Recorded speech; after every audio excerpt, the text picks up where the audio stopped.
zientzia eta teknologia arloetako 45 adituren ekarpenak izan ditugu Wikin berrikuntza astean, baita topaketa handiak ere. Talentuaren azoka, berrikuntza ukitzen, edota emakume zientzilariak atzo eta gaur jardunaldia.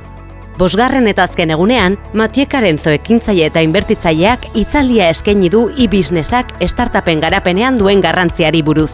Ekintzaileei zuzendutako saio honen harira, euren proiektuak aztertzeko tutoretza bilerak egingo dira online datozen egunotan. Las claves para emprender con alta probabilidad de éxito son dos: observación y testeo. Fundamentalmente, emprender es hacer, no es únicamente escribir, hacer planes de negocio, sino es probar. Al final, emprender con éxito es despejar hipótesis no verificadas poco a poco para llegar a un producto, un servicio que realmente se adapte a las necesidades de los clientes. Segurtasun informatikoari buruz ere ikasi ahal izan dugu Wikin TV programan, Roberto Casado Euskal Hack elkarteko kidearen eskutik. Eta Marsi Bionicsek munduko lehen exoeskeletoa aurkeztu digu, zeinak milaka umeren bizitza hobetuko duen.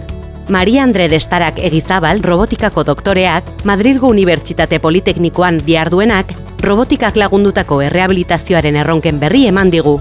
Bestalde, medikuntzaren eta bioteknologiaren arloan sortzen diren teknologiei buruz hitz egin digu Idoia Otxoak, bioteknologian aditua den Teknumeko ingeniariak. Aditzera eman duenez, egun, algoritmoak dituzten sistemak homogeneizatzen ari dira, paziente bakoitzaren genoma egiten laguntzeko. Eta Wikinari amaiera borobila emateko, berrikuntzaz, zientziaz eta teknologiaz beteriko egunotako momentu azpimarragarrienak gogoratu ditu Sergi Arrospide bakarrizketariak umorea baliatuz. Termina la Semana de la Innovación, un año más y este es el 8º. Hemos disfrutado de 5 días intensos de actividades con un montón de colaboradores, entidades, empresas, centros tecnológicos, universidades, etc. Un ecosistema rico y dinámico que la sociedad tiene que conocer y que queremos potenciar desde la Sociedad de Fomento de San Sebastián, ¿no? Queremos agradecer a todos su participación y esperamos el año que viene volver nuevamente y seguramente con una mayor normalidad para una Donostia más innovadora. Eskerrik asko Wikinen 8.